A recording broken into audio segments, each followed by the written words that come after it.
అల్ఫలా ఢిల్లీ పేలుడు ఘటన తర్వాత ఎక్కువసార్లు వినిపించిన పేరు. ఇది యూనివర్సిటీ కాదు, ఉగ్రవాదుల అడ్డ. 6 డాక్టర్లు, 6 ప్రాంతాలు, అన్నిటికీ లింక్ మాత్రం అల్ఫలాతోనే. ఈ యూనివర్సిటీ బాగోతాలు ఇప్పుడు ఒక్కొక్కటిగా బయటకొస్తున్నాయి. ఉగ్ర కుట్రలు కాదు, ఆర్థిక మోసాలు కూడా వెలుగు చూస్తున్నాయి. ఇంతకీ ఏం జరిగింది? ఈడీ ఎందుకు సోదాలు చేపట్టింది? అసలు ఏం తేల్చింది? ఉగ్రవాదుల అడ్డ, ఆర్థిక మోసాలు, బయటకొస్తున్న అల్ఫలా బాగోతాలు, టెర్రరిస్టులకు అడ్డాగా మారిన అల్ఫలా, ఢిల్లీ పేలుడు ఘటన తర్వాత కేసులు, ఇప్పుడు బయటపడ్డ అల్ఫలా ఆర్థిక మోసాలు, తప్పుడు అక్రిడిటేషన్తో 100 కోట్ల మోసం. అల్ఫలా యూనివర్సిటీలో అసలేం జరుగుతోంది? అల్ఫలా యూనివర్సిటీ చరిత్ర ఏంటి? ఢిల్లీ పేలుడు ఘటన తర్వాత ప్రముఖంగా వినిపిస్తున్న అల్ఫలా యూనివర్సిటీపై ఈడీ అధికారులు దాడులు చేయగా సంచలన విషయాలు బయటకు వచ్చాయి. ఉగ్రవాదులకు అడ్డాగా మారడమే కాదు, ఆర్థిక మోసాలకు తెగిస్తూ అసలు ఆ నిధులను ఎక్కడికి, ఎవరికి పంపిస్తున్నారు అన్నది పెద్ద ప్రశ్నగా మారింది. ఇప్పుడు ఈడీ సోదాల్లో బయటపడ్డ విషయాలు ఈ భయాలను మరింత పెంచుతున్నాయి. తప్పుడు అక్రిడిటేషన్ ఆధారంగా విద్యార్థుల నుంచి 415 కోట్లకు పైగా యూనివర్సిటీ వసూలు చేసినట్లు ఈడీ అధికారులు తెలిపారు. ఫీజుల రూపంలో వచ్చిన ఆదాయాన్ని స్వచ్ఛంద విరాళంగా చూపినట్లు గుర్తించారు. ఎలాంటి గుర్తింపు లేకుండానే విశ్వవిద్యాలయాన్ని నిర్వహిస్తూ ఫీజులు వసూలు చేస్తున్నట్లు ఆరోపించారు. యూనివర్సిటీకి చెందిన ప్రధాన కార్యాలయంతో పాటు సంస్థ ట్రస్టీల ప్రాంగణంలో దాడుల అనంతరం మనీ లాండరింగ్ కేసులో ఈడీ అధికారులు ఆ సంస్థ చైర్మన్ జావేద్ అహ్మద్ సిద్దికీని అరెస్ట్ చేసి ప్రశ్నిస్తున్నారు. సోదాల్లో 48 లక్షలకు పైగా నగదు, డిజిటల్ పరికరాలు, డాక్యుమెంటరీ ఆధారాలు లభించాయి. 2014-15 నుంచి 2024-25 ఆర్థిక సంవత్సరాల వరకు ఉన్న ఆదాయ పన్ను రిటర్నులలో ఫీజుల రూపంలో వచ్చిన ఆదాయాన్ని స్వచ్ఛంద విరాళంగా చూపిస్తున్నట్లు గుర్తించారు. అక్రమంగా సంపాదిస్తున్న ఈ నిధులను ఎక్కడికి మళ్లిస్తున్నారు అనే విషయంపై దర్యాప్తు చేస్తున్నారు. అల్ఫలా యూనివర్సిటీలో ఇలా ఫ్రాడ్ జరుగుతుంది. ఇన్కమ్ ట్యాక్స్ డిపార్ట్మెంట్ పట్టలేదు, ఈడీ పట్టలేదు, ఎవరికి తెలియకుండా జరుగుతుందా? వాళ్ళందరికీ ఇలా ఫ్రాడ్ జరిగి తప్పు రిటర్న్ వేశారా? ఇంత ఫ్రాడ్ జరుగుతున్నదే వెంటనే మూసేసే పని వస్తుంది, అది చేయలేదు. ఈవేళ మనకు కనపడేది ఏంటంటే ఆర్థిక వ్యవస్థలో తప్పులు జరిగి ఏజెన్సీస్ కూడా ఫెయిల్ అయిపోయినాయా? వాళ్ళు చిన్న వాళ్ళు వెనకాల పడతారు, పట్టేస్తారు, రేట్స్ చేస్తారు. కానీ ఇక్కడ వచ్చేటప్పటికి ఎక్కడ ఫెయిల్ అవ్వండి?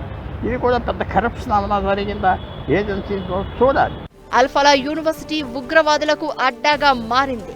ఢిల్లీ పేలుడు ఘటన వెనుక ఉగ్ర కుట్రలో హర్యానా ఫరీదాబాద్లోని అల్ఫలా యూనివర్సిటీ సిబ్బంది పాత్ర బయటకు వచ్చింది. పేలుడు ఘటన వెనుక ఉన్నవాళ్లంతా ఇదే యూనివర్సిటీకి చెందినవారు. ఎర్రకోట బ్లాస్ట్ కు కారణమైన కారును నడిపిన డాక్టర్ ఉమర్ నబీ మొదలుకొని దొరికిన నిందితులంతా ఏదో ఒక సమయంలో యూనివర్సిటీతో సంబంధం ఉన్నవాళ్లే. ఫరీదాబాద్ కేసులో నిందితురాలైన డాక్టర్ షాహీన్ సయీద్ ఈ కాలేజీలోనే పనిచేసింది. మెడికల్ కాలేజీలోని బాయ్స్ హాస్టల్ ఉండే 17వ నెంబర్ భవనం వీరి ఉగ్ర కార్యకలాపాలకు అడ్డాగా ఉన్నట్లు ఇప్పటికే అధికారులు గుర్తించారు. ఈ భవనంలోని 13వ నెంబర్ గది కీలకంగా మారింది. ముజమ్మిల్కు చెందిన ఈ గది వైట్ కాలర్ టెర్రర్ మాడ్యూల్కు రహస్య సమావేశ కేంద్రంగా పనిచేసినట్లు దర్యాప్తులో గుర్తించారు. ఢిల్లీ, సమీప రాష్ట్రాల్లో పేలుళ్లకు ఈ గది నుంచే కుట్ర చేసినట్లు తేలింది. ఇకటు ఎర్రకోట పేలుడు ఘటనలో దర్యాప్తు ముమ్మరంగా సాగుతూ ఉండగా కీలక విషయం వెలుగులోకి వచ్చింది. 2008లో అహ్మదాబాద్లో వరుస పేలుళ్లు, 2007లో గోరఖ్పూర్ పేలుడు కేసుల్లో నిందితుడు షాబాద్ బేగ్ అల్ఫలా విశ్వవిద్యాలయ పూర్వ విద్యార్థి అని దర్యాప్తు అధికారులు గుర్తించారు. 2007లో షాబాద్ బీటెక్ పూర్తి చేశాడు. దేశవ్యాప్తంగా దాదాపు 5 పేలుడు ఘటనల్లో అతడు నిందితుడు. ఆ ఘటనల తర్వాత నుంచి అతడు పోలీసులకు చిక్కకుండా తప్పించుకు తిరుగుతున్నాడు. ప్రస్తుతం షాబాద్ పాకిస్తాన్లో ఉన్నట్లు తెలుస్తోంది. ఇకటు ఇప్పటికే వర్సిటీ వ్యవహారాలపై అధికారులు దృష్టి సారించారు. ఆ విద్యా సంస్థకు చెందిన దాదాపు 10 మంది కనిపించకుండా పోయారు. ఆ వ్యక్తుల ఫోన్లు స్విచ్ ఆఫ్ వస్తున్నాయనే ప్రచారం జరుగుతోంది. అల్ఫలా యూనివర్సిటీ ఉగ్రవాదులకు కేంద్రంగా ఉండడం, అదే సంస్థ ఆర్థిక మోసాలు బయట పడడం, అసలేం జరుగుతోందనే చర్చ జరుగుతోంది. తప్పుడు అక్రిడిటేషన్లతో విద్యార్థుల నుంచి వసూలు చేసిన నిధులను ఎక్కడికి చేరవేర్చారు? వాటితో ఎన్ని దారుణాలు చేశారు అనే ప్రశ్నలు తెర మీదకు వస్తున్నాయి. ఓవైపు ఉగ్రవాద కార్యకలాపాలు, మరోవైపు తప్పుడు సమాచారంతో వసూలు చేసి పక్కదారి పట్టిస్తున్న నిధులు. దీంతో అల్ ఫలా యూనివర్సిటీ ప్రమాదానికి కేర్ ఆఫ్ అడ్రస్ గా మారినట్టు అయింది. అసలు ఆ సంస్థ చరిత్ర ఏంటి? రాజధానికి సమీపంలో ఇన్ని దారుణాలు చేస్తున్నా ఇన్నాళ్లు ఎందుకు బయటకు రాలేదు? ఢిల్లీ పేలుడు ఘటన తర్వాత అల్ ఫలా యూనివర్సిటీ పేరు దేశవ్యాప్తంగా మారుమోగింది.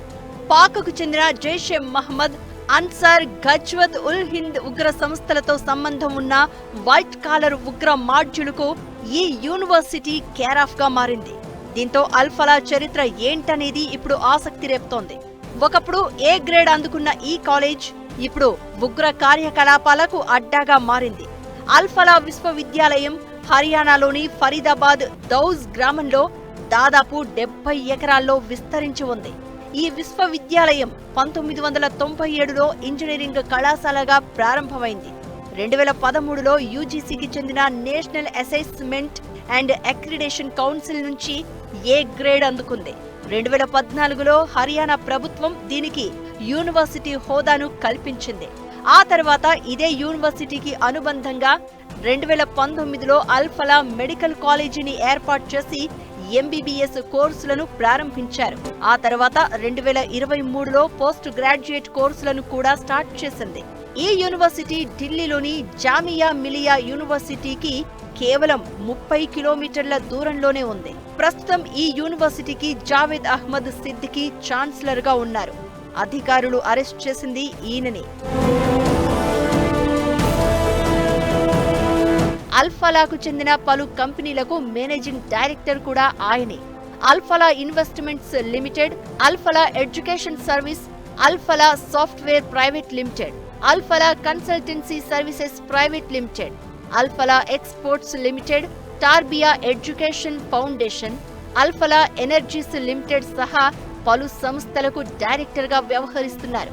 మరోవైపు ఈ యూనివర్సిటీలో 40% మంది డాక్టర్లు కశ్మీర్కు చెందినవారే. లోకల్ వైద్యులు, విద్యార్థులను కాకుండా ఎక్కువ మంది కశ్మీర్ ప్రాంతానికి చెందిన వారిని తీసుకోవడంపై చాలా అనుమానాలు ఉన్నాయి.